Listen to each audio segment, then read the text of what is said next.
All right, let's take a look at the second part of Japanese feudalism. Um, by looking at life in the Heian period.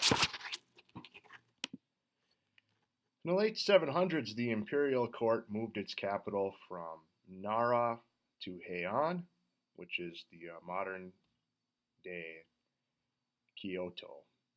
Many of the Japanese noble families also made the move to Heian, and among the upper class in Heian, a highly refined court society arose. And this era in Japanese history from 794 to 1185 is called the Heian period. Gentlemen and ladies of the court filled their days with elaborate ritual and artistic pursuit. Rules dictated every aspect of court life, from the length of the swords that men carried to the color of robes that the officials wore, to forms of address, how you would address somebody, even the number of skirts a woman wore. Etiquette was also extremely important. Laughing aloud in public, for example, was frowned upon, and everyone at court was expected to write poetry and to paint. The best accounts of the Heian society came from the diaries, essays, and novels that were written by the women of the court.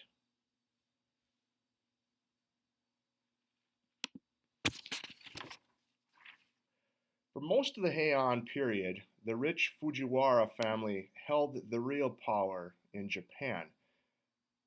By about the middle of the 11th century, however, the power of the central government and that of the Fujiwaras began to slip.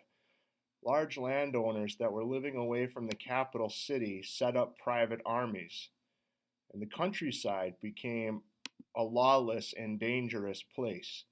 Armed soldiers on horseback preyed on farmers and travelers, and pirates took control of the seas. For safety,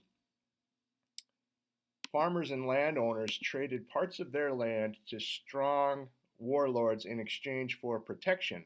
With more land, the lords gained more power. This marked the beginning of a feudal system of localized rule in Japan, like that of ancient China and medieval Europe. Since wars between rival lords was commonplace, each lord surrounded himself with a bodyguard of loyal warriors called samurai. Samurai means one who serves.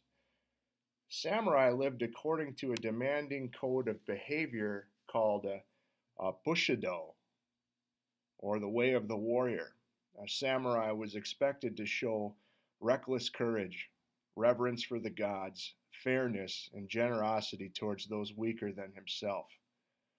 Dying an honorable death was judged more important than living a long life. During the late 1100s, Japan's two most powerful clans fought for power. And for almost 30 years, this war raged on, and the Minamoto family emerged victorious. In 1192, the emperor gave a Minamoto leader named Yoritomo the title of shogun, or supreme general of the emperor's army. In fact, the shogun had powers of a military dictator. Following tradition, the emperor still reigned from Kyoto, formerly Heian. Kyoto was built on the ruins of Heian, which had been destroyed in war. However, the real center of power was at the shogun's military headquarters at Kamakura. The 1200s are known in Japanese history as the Kamakura shogunate, the pattern of government in which shoguns ruled through puppet emperors, and this lasted in Japan until 1868. The Kamakura shogunate were strong enough to turn back two naval invasion sent by the great Mongol ruler Kublai Khan in 1274 and 1281. However, the Japanese victory over the Mongols drained the shogun's treasury.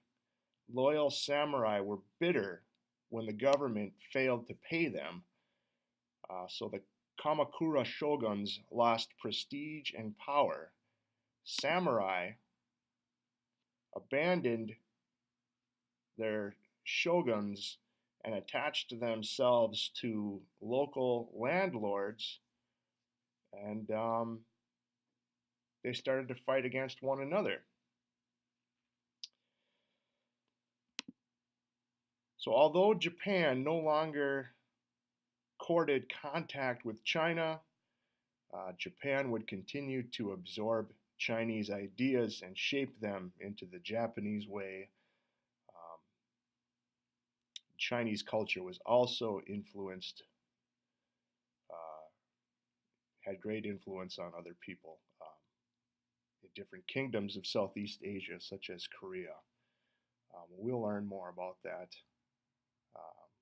at a later date.